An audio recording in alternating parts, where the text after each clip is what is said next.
New Salah record. Nunez horror show and title verdict. 7. Liverpool talking points versus Aston Villa. Don't forget to like, subscribe, and hit the bell icon for more Liverpool FC updates. There was plenty to digest from an intense night at Villa Park, where Liverpool played to a 2-2 draw with Aston Villa. While some Reds had standout performances, Darwin Nunez will likely want to forget this one. Liverpool dropped crucial points in their title pursuit on Wednesday, but can take some solace in walking away with a hard-earned 2-2 draw. Mohamed Salah put Liverpool ahead in the first half, but goals from Youri Tielemans and Ollie Watkins gave Villa a lead before the break. The Reds fought back in the second half to level things at 2-2, thanks to a deflected goal from Trent Alexander-Arnold. Despite Villa's pressure for a winner late in the game, Liverpool managed to hold on. The key takeaway: Liverpool maintains an 8-point lead over Arsenal in the title race. However, Arsenal now has a game in hand, which could close the gap. While it's a slight blow to Liverpool's title hopes, that 8-point cushion remains significant, and Arsenal still has a big deficit to make up. Slot's surprising lineup decisions. Who predicted Curtis Jones starting on the left? That's exactly where he lined up at Villa Park, just days after playing there against Wolverhampton Wanderers. Arne Slot explained his decision to TNT Sports, mentioning that Luis Diaz had been overworked with several games in a short span, so Jones took the spot instead.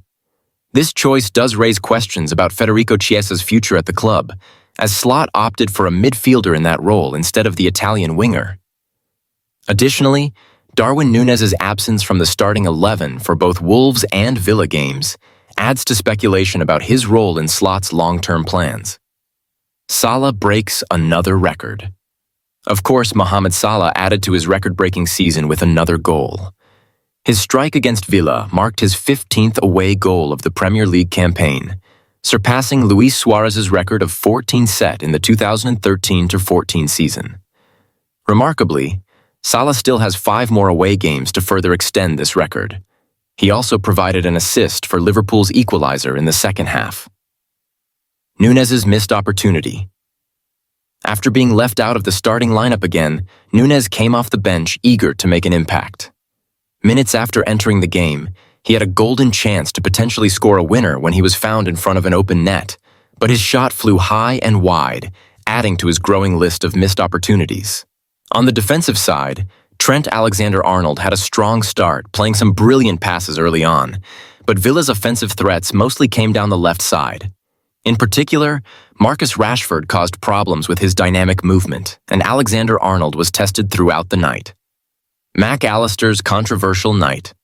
Alexis Mac Allister had a memorable night at Villa Park, playing the role of the pantomime villain. He was involved in a physical confrontation with Axel Disasi midway through the first half, which led to him receiving on-field treatment. Later, Mac Allister won 2 clever fouls off Villa players and tripped Marcus Rashford, giving away a free kick. He was loudly booed by the home fans as he took a corner in the second half, fully embracing the role of an antagonist. Elliott's playful moment. Harvey Elliott once again started as a substitute, but he managed to bring some lightheartedness to the pre-match proceedings.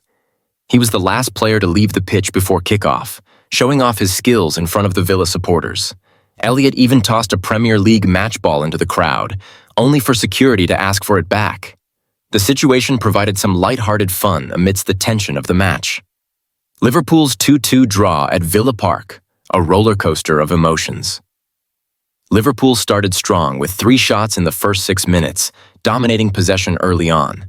Salah's goal broke the deadlock, marking his 15th away league goal. However, Villa responded with vigor, with Rashford leading the charge. Tielemans equalized just before halftime, and Watkins put Villa ahead in injury time.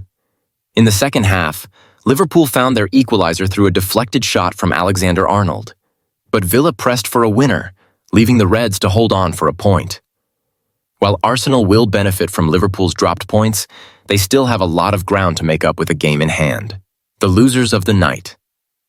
Curtis Jones's role on the left wing highlighted Federico Chiesa's lack of opportunities, and Slot's choice to start Diogo Jota ahead of Nunez raised further questions about Nunez's future in the squad.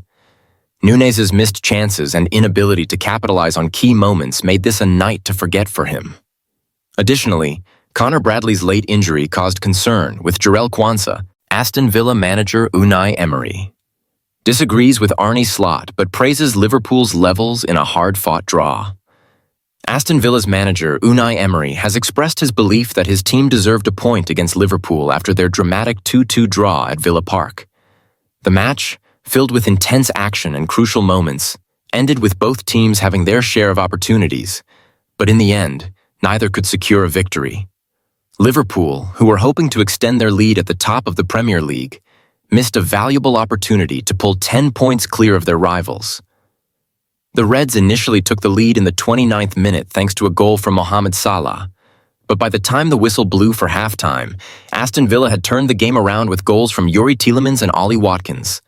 The second half saw Liverpool equalize through Trent Alexander-Arnold's well-struck shot, but it was Darwin Núñez who could have made all the difference when he missed a golden chance to put Liverpool ahead.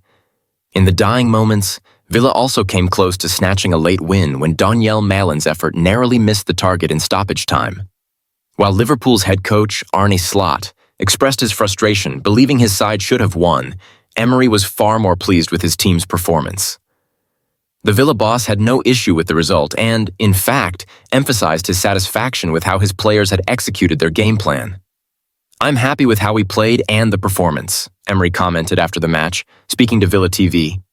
As Emery noted, this match marks the beginning of a new era for Villa, a time where the team is slowly but surely developing and learning how to compete with the very best. However, while the draw was an improvement compared to previous performances, Emery made it clear that he expected more. "We're not happy with the draw at home," he added. "Of course, we drew against Ipswich Town last Saturday, and now we've done it again today.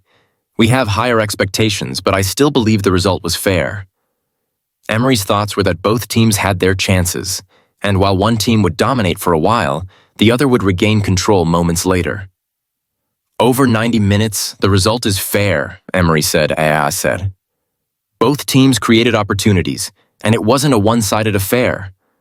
Of course, we wanted to win, and that's what we pushed for until the very last minute. We attacked. We went for that third goal, and we kept fighting for the victory. But while the result wasn't what we wanted, we can still be proud of how we played and how we performed." As for Liverpool, Emery acknowledged their impressive standing in both domestic and European football. "Liverpool is the best team in the Premier League and in the Champions League," he remarked during his post-match press conference. "But we showed that we can compete with them. We got close to a victory. The result is fair because both teams had chances, and they maybe had clearer chances than us. I accept that. But this draw gives us one more point on the table, and even though it's not enough, it's a step forward." Emery also recognized that some of Villa's defensive efforts, particularly the holding line, were not always as planned. He attributed this to the team still being in a transitional period with new players coming in. Axel Disasi and Andres Garcia, both new arrivals, are still getting used to Villa's tactics, and Emery made it clear that there is still work to do. "Sometimes, we didn't hold the line as we wanted, but this is part of the process," Emery explained. "We're working on it in training and through video analysis. At this level, facing players like Mohamed Salah, Diogo Jota, Darwin Núñez, and Luis Diaz, we are learning what it takes to hold our ground. There were moments when we didn't defend as we had planned, but we are improving, and we will keep pushing forward." Despite the frustrations with some of the finer details of the game, Emery was confident that his team had earned the draw and had shown that they were capable of competing at the highest level. He reiterated that Villa is in a process of growth, but the progress they have made so far is promising. "Liverpool is a team with incredible attacking quality," Emery said. "But we competed, we showed our ability to face them, and we got close to getting a victory. It wasn't perfect, but we didn't back down. We stayed in the game, and that's something we can build on." Looking back at the match, Emery couldn't help but be proud of the spirit his team showed, especially in the latter stages of the game. Villa kept pushing for that elusive third goal, and in the last 10 to 20 minutes, they looked the more likely team to score. "The result is fair," Emery reflected. "Liverpool had more clear chances than we did, but we had a very good chance at the end, and in those final minutes, we might have deserved more. But over the course of 90 minutes, the draw is a